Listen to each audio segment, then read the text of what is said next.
Hi there, I'm going to show you how to replace the battery on this Ford key fob. This is out of a Ford Galaxy. Here's what you need. A small flat tip screwdriver about this size will work. And then also a replacement battery. This takes one of the 2032. And I've put links below to both of these items in the description.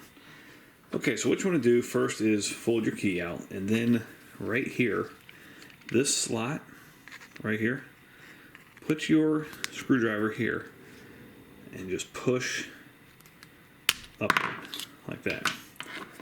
Be firm with it.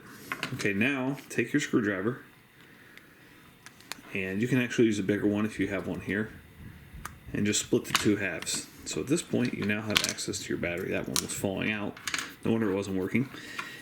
And you can see right here it takes a CR2032. Take your new battery, press it in firmly. These squeeze together like that, and then that just slides right back in there, and you're all set. Thanks so much for watching. Make sure you hit that thumbs up button.